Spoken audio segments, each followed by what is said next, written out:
Hello and welcome to another photo editing video. If you remember, a few weeks ago I did a video on DxO Nik Collection version 8, to which I just upgraded back then after using version 4 for many years, so more than 10 years. And I showed you the features and why I think it's an excellent editing suite, especially because of their masking. Well, just weeks after that, they released a new version, version 9, and I have to tell you, this brings the masking capabilities of this Nik Collection to a whole other level. And I got this new version and I want to show you now how it differs from version 8. So what new features it brings to the table. So let's just have a look at what you can do now. And I'm gonna start with this photo here of a Levada walk on Madeira, which I photographed many years ago. So this was the edit I had done before Nik Collection 9. And this is very close to how it looked. So we had some very soft mist and very subdued lighting, so it was a bit cloudy, so that's why the scene looks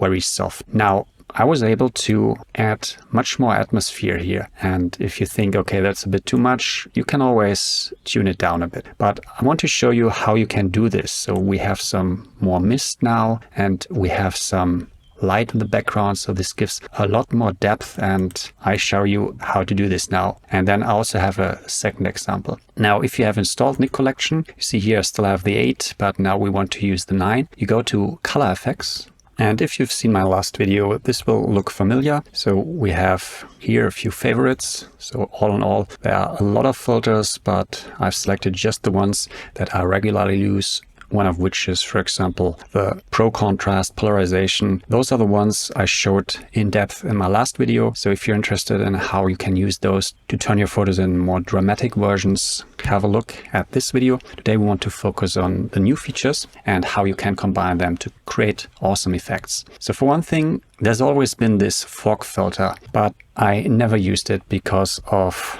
the way it's applied and the masks we had before. So you had usually this control point, control line, and luminosity mask. Those could be used to restrict the fog to certain areas, but it never looked realistic. And also, I don't want to just add fog. It's more about creating or improving the atmosphere that's already there. So what you see here in this drop-down menu, there are a few new masks where you have this little AI here. So you have an object selection, an area selection, and I show those with another image. But down here, this is the most powerful mask for my type of editing, the depth mask. So you might be aware that Photoshop Camera also edited some kind of depth mask. I tried it out and I have to say it's, working with it feels very clunky. Not so here. As usual with the Nik Collection, the integration of those masks is just pleasure to work with. So let me just click on this. And then what you do to get started, you just click somewhere here in the image. And the first time it will calculate the depth mask for the whole image. So here you get also a real-time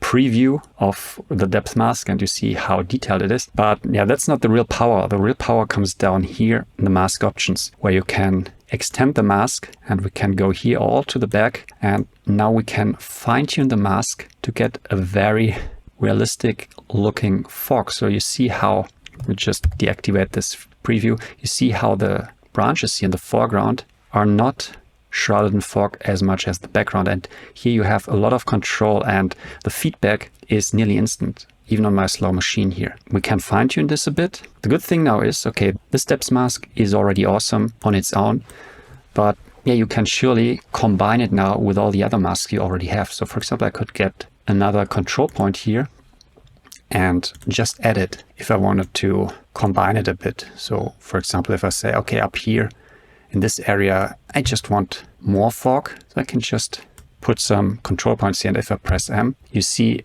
how those here affect the mask. So it's easy to combine the masks. So the old ones without AI with new ones. And here also see how detailed the depth mask is. Let's go back to the depth mask and play around with it a bit.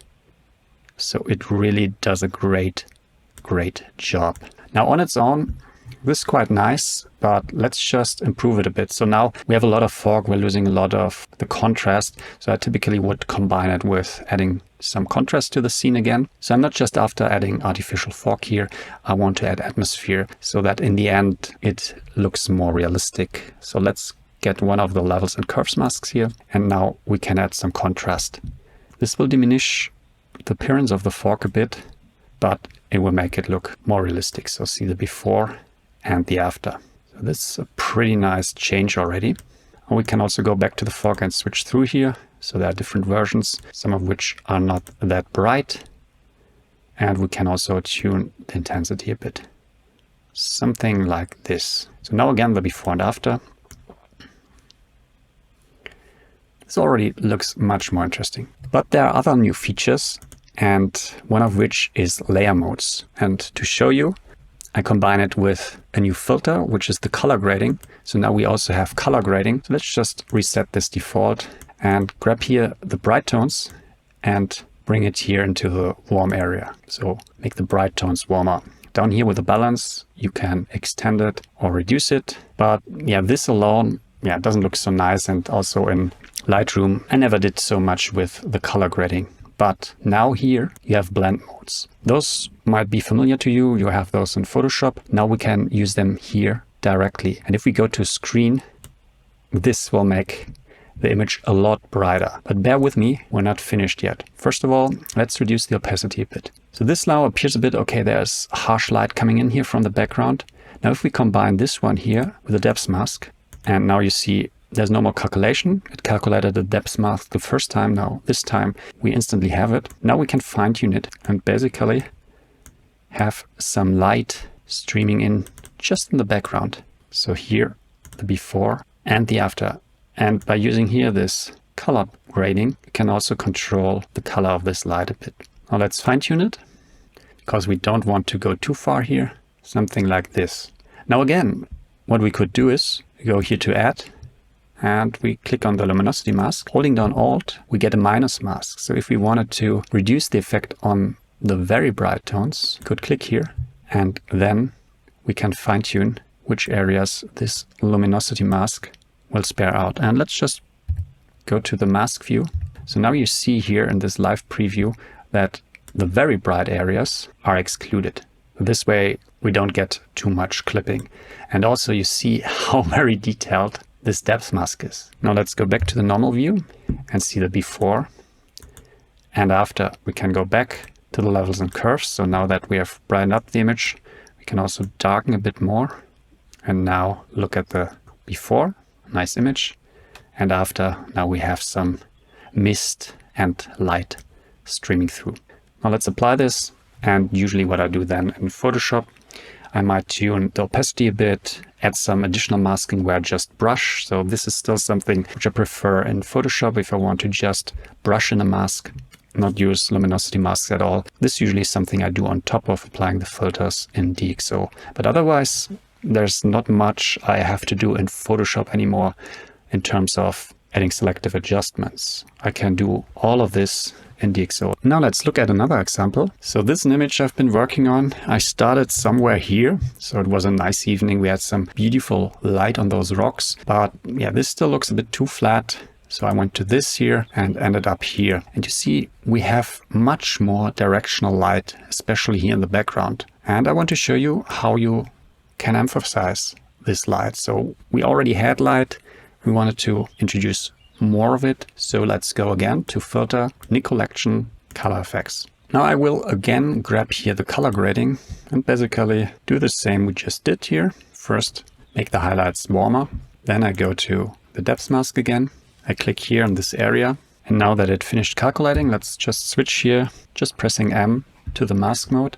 And you again see how detailed and how instant the mask is. So working with the depth mask here in DxO, it just feels very natural and easy. What we will do here, we go down. You see if I pull this all the way to the right, we'll have included the sky. If I just pull back a bit, we have the sky excluded and we're now just focusing here on the land. Now we can make this a little smoother and also in this direction. Now I press M again and we go again to screen. Now, as in the last image, this is too much, so bring it down, something like this, so before and after. Now, you notice that this makes everything brighter, also here the shadows. So let's see the before and the after. But with directional light, we should just have the bright areas becoming brighter. So what we could do now, either we use the control point to remove some of it, or we use the luminosity mask, hold down Alt and click here on the dark area. And now you see already before and after. So only the bright areas, the ones facing the sun, get brighter. We will fine-tune the luminosity mask a bit. You can also just use here those different numbers, the zone system. Maybe we just want to exclude zone 0. Press M again, and now the before and after. So this works very well to enhance directional light, so light that's already there. So if you have just a little bit of light, maybe not direct sun, this would already work to introduce the appearance of light falling in from the side. And I would now just fine-tune this a bit more, bringing down here the opacity, maybe also add some more contrast, but you already see how powerful that is. Now I want to also show you the other AI masks. For this, we're gonna grab the levels and curves. We add some dramatic contrast. Just look at how it affects the sky, because this is what we'll restrict this adjustment to. I'll zoom out a bit and grab here the area selection. So basically you're drawing a rectangle. So just here around the sky, let's just press on M. And yeah, this will use AI to basically detect edges and figure out what is, in this case, the sky. What it sometimes doesn't do too well is at the edges. There's usually some of those darker areas. So what I can do is just get a control point, click here. So I use a very small one, make it very luminosity aware, hold down Alt, pull over a few of those just to make all this area selected. So something like this, and I like to use just those control points because they work very fast. And this way I have a very quick selection just for the sky. So the before and after. And here the color grading. And we can even make this a little brighter. Before and after. Now there's a final one which I want to show you. For this, let's just grab another levels and curves, make everything a bit brighter, and now go to local adjustment. And this time I'll use the object selection. And here you just hover over areas and you see, this is so fast. I don't know if there's another AI selection which works so well on my machine. So I just selected here the lighthouse. Let's just press M to show the selection. And what I can also do, in addition, I could feather it, which is pretty nice. So you not only have those hard-edged AI selections, you can directly feather those, which I won't do here. But now we can fine-tune a bit the effect or the brightness on the lighthouse. Now again, let's have a look at before and after. So much more dramatic result. And I can now apply it. Yeah, and with this, I showed you now my favorite new features in DxO version 9. So we have the depth mask, which for me stands out. Then we have the AI selections for objects and areas, which work very fast. And then you can combine it with the new color balance filter and the layer modes. So I've just showed you how screen works, but there's also soft light, all the ones you know from Photoshop, and those open up endless possibilities. So before you could already do a lot in DxO Nik Collection, now the possibilities have multiplied. The big question in the end, if you already have version 8, should you upgrade? Well, with this video, I gave you a little overview. In my opinion, what you should just do is, I think you usually get the free trial for 30 days and yeah, just find out for yourself. So those masks for me really are a game changer once more, but you could already do a lot with version 8. But if you want this depth mask and the new layer modes, I think you might be tempted to do the upgrade. But as I said, just try it out and see how it fits your workflow. In the description, there will be some discount codes. So I still have some from DxO which are active. You can just check it out.